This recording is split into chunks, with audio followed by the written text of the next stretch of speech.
ನಮಸ್ತೆ, ನನ್ನ ಹೆಸರು ಡಾಕ್ಟರ್ ರೇವತಿ, ಆಯುರ್ವೇದ ತಜ್ಞೆ ಹಾಗೂ ಯೋಗ ಶಿಕ್ಷಕಿ. ಇವತ್ತಿನ ಟಾಪಿಕ್ ಬಂದು ನಿಮಗೆಲ್ಲ ಗೊತ್ತಿರುತ್ತೆ, ಅಂದರೆ ಪೈಲ್ಸ್ ಅಂತ ಕೇಳಿರ್ತೀರ. ನಾವು ಅದನ್ನು ಆಯುರ್ವೇದದಲ್ಲಿ ಹೇಳೋದಾದರೆ ಅರ್ಷಸ್ ಅಂತ ಹೇಳ್ತೇವೆ. ಇನ್ನು ಹೇಳೋದಾದರೆ ಹೆಮೊರಾಯ್ಡ್ಸ್ ಅಂತಲೂ ಅದಕ್ಕೆ ಹೆಸರಿದೆ.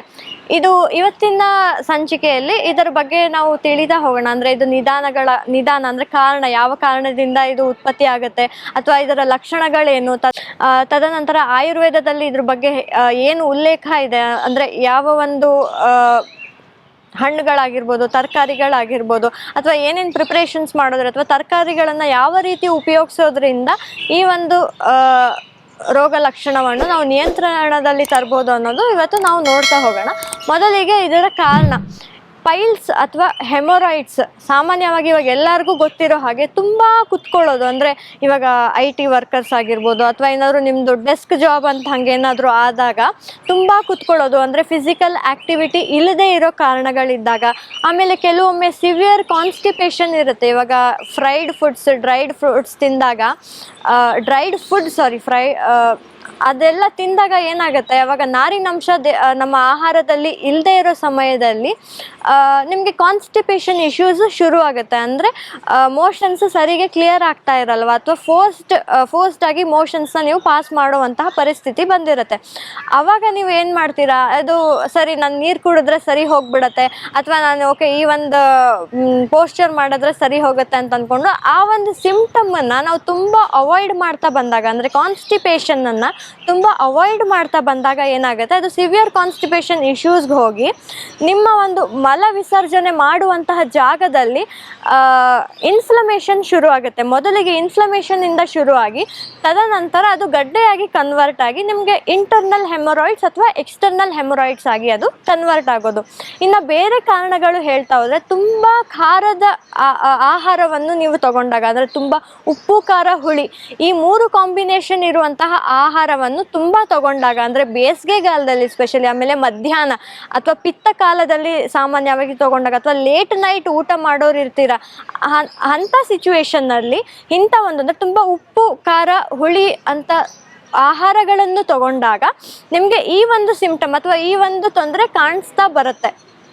ಇದು ಕಾರಣಗಳಾಯಿತು. ಇನ್ನು ಇದರ ಲಕ್ಷಣಗಳೆಲ್ಲ ಏನಿರುತ್ತೆ, ಇವಾಗ ನೀವು ಮೋಷನ್ಸ್ಗೆ ಹೋಗ್ತಾ ಇರಬೇಕಾದ್ರೆ ನೋವು ಉಂಟಾಗುತ್ತೆ. ಸ್ಟಾರ್ಟಿಂಗಲ್ಲಿ ನಿಮ್ಗೇನು ಫೀಲ್ ಆಗೋದಿಲ್ಲ, ತದನಂತರ ಒಂದು ಸ್ವಲ್ಪ ಮೋಷನ್ ಹೋಗೋ ಜಾಗದಲ್ಲಿ ಎಲ್ಲೋ ಒಂದು ಸ್ವಲ್ಪ ನೋವು ಶುರು ಆಗುತ್ತೆ. ಅದಾದಮೇಲೆ ಒಂಚೂರು ಉರಿ, ಆ ಒಂದು ಜಾಗದಲ್ಲಿ ನೀವು ಅದು ಫೋರ್ಸ್ಫುಲ್ಲಾಗಿ ನೀವು ಮಲ ವಿಸರ್ಜನೆ ಮಾಡ್ತಾ ಇದ್ದೀರಾ ಅಂತ ಆದಾಗ ಅಲ್ಲಿ ಒಂದು ಸ್ವಲ್ಪ ನಿಮಗೆ ಉರಿ ಸ್ಟಾರ್ಟ್ ಆಗುತ್ತೆ. ಅದು ಫ್ರಿಕ್ಷನ್ನಿಂದ ಆಗಿ ಆ ಉರಿ ಅನ್ನೋದು ಶುರು ಆಗೋದು. ತದನಂತರ ಇದ್ರ ಬೇರೆದೇನು ಲಕ್ಷಣಗಳು, ಆಮೇಲೆ ಸ್ವಲ್ಪ ಗಡ್ಡೆ ಥರ ಕಾಣಿಸ್ಕೊಳ್ಳೋಕ್ಕೆ ಶುರು ಆಗುತ್ತೆ. ಅಂದರೆ ಅದು ಒಳಗಡೆ ಆಗಿರ್ಬೋದು ಅಥವಾ ಹೊರಗಡೆ ಆಗಿರ್ಬೋದು. ತದನಂತರ ಮಲ ವಿಸರ್ಜನೆ ಮಾಡುವ ಸಮಯದಲ್ಲಿ ರಕ್ತ ನಿಮಗೆ ಕಾಣಿಸ್ಕೊಳ್ಬಹುದಾಗಿದೆ. ಇದೆಲ್ಲ ಲಕ್ಷಣಗಳು ನಾವು ಸಾಮಾನ್ಯವಾಗಿ ನೋಡ್ತಾ ಹೋಗ್ತೇವೆ. ತದನಂತರ ಇದಕ್ಕೆ ಏನು ಮಾಡ್ಬೋದು, ಆಯುರ್ವೇದದಲ್ಲಿ ಇದಕ್ಕೆ ಏನು ಹೇಳಿದ್ದಾರೆ, ಮೊದಲಿಗೆ ಫೈಬರ್ ಇರುವಂತಹ ಆಹಾರ ನಾವು ತಗೊಳ್ಬೇಕು. ಆಮೇಲೆ ನೀರನ್ನು ಚೆನ್ನಾಗಿ ಕುಡಿಬೇಕಾಗತ್ತೆ. ಇಲ್ಲಿ ಇನ್ನೊಂದು ಕಾರಣ ಹೇಳ್ತಾ ಹೋದರೆ, ಜೀರ್ಣ ಆಗದೇ ಇರುವಂತಹ ಆಹಾರನೂ ನಿಮಗೆ ಇಲ್ಲಿ ಕಾರಣ ಆಗಿರುತ್ತೆ. ಸೊ ಯಾವೊಂದೆಲ್ಲ ಮಸಾಲೆಗಳು ಉಪಯೋಗಿಸ್ಕೊಳ್ಬೋದು, ನೀವು ಜೀರ್ಣಕ್ರಿಯೆ ಇಂಪ್ರೂವ್ ಮಾಡ್ಕೊಂಡಂಗೆ ನಿಮಗೆ ಮೋಷನ್ಸ್ ಕ್ಲಿಯರ್ ಆಗ್ತಾ ಹೋಗುತ್ತೆ. ಸೊ ಯಾವೆಲ್ಲ ಮಸಾಲೆಗಳು ಇಲ್ಲಿ ಮುಖ್ಯವಾಗಿ ನಾನು ಮುಂಚೆಯಿಂದ ಹೇಳ್ತಾ ಬರ್ತಿರೋ ಹಾಗೆ, ಜೀರಿಗೆ, ಮೆಣಸಿನ ಪುಡಿ ಹಾಗೂ ಓಂಕಾಳು, ಇದು 3 ತುಂಬ ಇಂಪಾರ್ಟೆಂಟ್. ಇದ್ರ ಜೊತೆಗೆ ಫೆನೆಲ್ ಸೀಡ್ಸ್, ಅಂದರೆ ಸೋಂಫ್ ಕಾಳು ಅಂತ ಏನು ಹೇಳ್ತೀವಿ, ಅದು ತುಂಬ ಮುಖ್ಯ. ಇದರದೆಲ್ಲ ಕಷಾಯ ಮಾಡ್ಕೊಳ್ಳೋದಾಗಿರ್ಬೋದು, ಅಥವಾ ಅದನ್ನು ಡೈರೆಕ್ಟಾಗಿ ಕನ್ಸ್ಯೂಮ್ ಮಾಡಿ ಒಂಚೂರು ಕಲ್ಲುಪ್ಪು ಜೊತೆಗೆ ಅದನ್ನು ಸೇವಿಸ್ಕೊಳ್ಬಹುದಾಗಿರ್ಬೋದು. ಈ ಥರ ಎಲ್ಲ ಮಾಡೋದ್ರಿಂದ ಡೈಜೆಷನ್ ಇಶ್ಯೂಸ್ ಏನಿದೆ ಅದು ಕ್ಲಿಯರ್ ಆಗುತ್ತೆ. ಡೈಜೆಷನ್ ಕರೆಕ್ಟ್ ಆಗಿರೋ ಟೈಮಲ್ಲಿ ನಿಮಗೆ ಮೋಷನ್ಸು ಕ್ಲಿಯರ್ ಆಗುತ್ತೆ.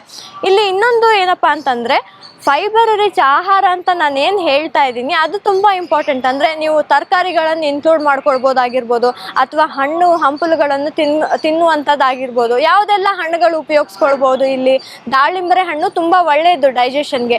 ಆಮೇಲೆ ಇವಾಗ ನಾವು ವಾಲ್ನಟ್ಸ್ ಮತ್ತು ಒಣ ದ್ರಾಕ್ಷಿ ಅಂತ ಏನು ಹೇಳ್ತೀವಿ, ಇದನ್ನು ನೀವು ಮುಂಚಿನ ದಿನವೇ ನೆನೆಸಿಟ್ಕೊಂಡು ಮಾರನೇ ದಿನ ತಿನ್ನೋದ್ರಿಂದ ನಿಮ್ಮ ಮೋಷನ್ಸ್ ಅರ್ಲಿ ಮಾರ್ನಿಂಗಲ್ಲೇ ನಿಮಗೆ ಬೆಳಗ್ಗೆನೆ ತುಂಬ ಬೇಗ ಕ್ಲಿಯರ್ ಆಗಿಬಿಡುತ್ತೆ. ಅಂದರೆ ಕಾನ್ಸ್ಟಿಪೇಟ್ ಕಾನ್ಸ್ಟಿಪೇಟೆಡ್ ಸ್ಟೂಲ್ಸ್ ಅನ್ನೋದೇ ಉತ್ಪತ್ತಿ ಆಗೋದಿಲ್ಲ. ತರಕಾರಿಗಳೆಲ್ಲ ಯಾವುದೆಲ್ಲ ಉಪಯೋಗಿಸ್ಕೊಳ್ಬೋದು, ಇಲ್ಲಿ ಮೇಯ್ನ್ ಆಗಿ ಬೇಯಿಸಿರುವಂತಹ ತರಕಾರಿಗಳು ಇಂಪಾರ್ಟೆಂಟ್. ಅದು ಎಷ್ಟು ಚೆನ್ನಾಗಿ ನೀವು ಬೇಯಿಸ್ತೀರ ಅನ್ನೋದು ಇಲ್ಲಿ ತುಂಬ ಮುಖ್ಯ. ಯಾಕೆ ಅಂದರೆ ಕೆಲವೊಮ್ಮೆ ನಾವು ಮಾಡುವಂತಹ ಆಹಾರದಲ್ಲಿ ಚೆನ್ನಾಗಿ ಬೆಂದಿಲ್ಲ ಅಥವಾ ಚೆನ್ನಾಗಿ ಕುಕ್ ಆಗಿಲ್ಲ ಆಹಾರ ಅಂತ ಆದಾಗ ಅದೆಲ್ಲ ನಿಮಗೆ ಟಾಕ್ಸಿನ್ಸ್ ಆಗಿ ಕನ್ವರ್ಟ್ ಆಗುತ್ತೆ. ಅಂದರೆ ಒಂದಿಷ್ಟು ಭಾಗ ಡೈಜೆಸ್ಟ್ ಆಗದೇ ಇರುವ ಆಹಾರ ಟಾಕ್ಸಿನ್ಸ್ ಆಗಿ ಕನ್ವರ್ಟ್ ಆಗಿ ಅದು ಮೋಷನ್ ರೂಪದಲ್ಲಿ ಹೊರಗಡೆ ಹೋಗ್ಬೇಕಂದ್ರೂ ಅಲ್ಲಿ ಫೈಬರ್ ಬೇಕಾಗತ್ತೆ. ಆ ಫೈಬರ್ ರಿಕ್ವೈರ್ಮೆಂಟ್ ನೀವಲ್ಲಿ ಅದಕ್ಕೆ ಕೊಟ್ಟಿಲ್ಲ ಅಥವಾ ನೀರು ಚೆನ್ನಾಗಿ ಕುಡ್ದಿಲ್ಲ ಅಂತ ಅಂದರೆ ಈ ಒಂದು ಸಿಂಪ್ಟಮ್ಸ್ ನಿಮಗೆ ತುಂಬ ಬೇಗ ಕಾಣಿಸ್ಕೊಳ್ಳೋದು ಹೌದು. ತದನಂತರ ಇನ್ನೊಂದು, ಇವಾಗ ಚೈನ್ ಸ್ಮೋಕರ್ಸ್ ಅಂತ ನಾವು ಹೇಳ್ತೀವಿ, ಕೇಳಿರ್ತೀರ ಚೈನ್ ಸ್ಮೋಕರ್ಸ್, ಅಂಥವ್ರಲ್ಲೂ ಅಷ್ಟೇ. ಅಲ್ಲಿ ಏನಾಗುತ್ತೆ, ಬಾಡಿ ಡ್ರೈ ಅಪ್ ಆಗಿಬಿಡುತ್ತೆ ನೀವು ಸ್ಮೋಕಿಂಗ್ ಎಲ್ಲ ಮಾಡಿದಾಗ. ಸೊ ಹಂಗೆ ಡ್ರೈ ಅಪ್ ಆದಾಗ ನಿಮ್ಗಲ್ಲಿ ದೇಹಕ್ಕೆ ಮೋಷನ್ ಅಂದರೆ ಆಹಾರವನ್ನು ಮೋಷನ್ ಆಗಿ ಅಂದರೆ ಮಲ ಆಗಿ ಕನ್ವರ್ಟ್ ಮಾಡುವಂಥ ಪ್ರೋಸೆಸ್ ಏನಿರುತ್ತೆ ಅದಕ್ಕೆ ಸಮಸ್ಯೆ ಉಂಟು ಮಾಡೋದು ಆಗಿರುತ್ತೆ. ಸೊ ಹಾಗಾಗಿ ಅಲ್ಲಿ ಕಾನ್ಸ್ಟಿಪೇಷನ್ ಶುರುವಾಗಿ ಕಾನ್ಸ್ಟಿಪೇಷನಿಂದ ಇದು ಪೈಲ್ಸ್ ಮತ್ತು ಹೆಮೊರಾಯ್ಡ್ಸ್ ಆಗಿ ನಿಮಗೆ ಕಾಣ್ಕೊಳ್ಳುತ್ತೆ. ಆಮೇಲೆ ಇವಾಗ ರಕ್ತ ಕಾಣಿಸುತ್ತೆ ಮಲದಲ್ಲಿ ಅಂತ ಹೇಳಿದೆ, ಅದು ತುಂಬ ಹುಳಿ ಮತ್ತು ತುಂಬ ಖಾರದ ಪದಾರ್ಥಗಳು ನೀವು ಅಂದರೆ ಕಾನ್ಸ್ಟಿಪೇಷನ್ ಇದೆ ಅಂತ ಗೊತ್ತಿದ್ರೂ ನೀವು ಅಲ್ಲಿ ತುಂಬ ಖಾರ ಮತ್ತು ತುಂಬ ಹುಳಿ ಪದಾರ್ಥ ತಿನ್ನಬೇಕಾದ್ರೆ ಆ ಥರ ಒಂದು ಸಿಂಪ್ಟಮ್ಸು ಕಾಣಿಸ್ಕೊಳ್ತಾ ಹೋಗುತ್ತೆ. ಇಲ್ಲಿ ಪ್ರಿಪ್ರೇಷನ್ಸ್ ನಾವು ಹೇಳ್ತಾ ಹೋದಂಗೆ ಇಲ್ಲಿ ಮೇಯ್ನಾಗಿ ಒಂದು ಸೊಪ್ಪುಗಳನ್ನು ನಾನು ಮೆನ್ಷನ್ ಮಾಡೋದಕ್ಕೆ ಇಷ್ಟಪಡ್ತೀನಿ. ಒಂದು ಪಾಲಕ್ ಸೊಪ್ಪು, ಇನ್ನೊಂದು ಮೆಂತ್ಯ ಸೊಪ್ಪು.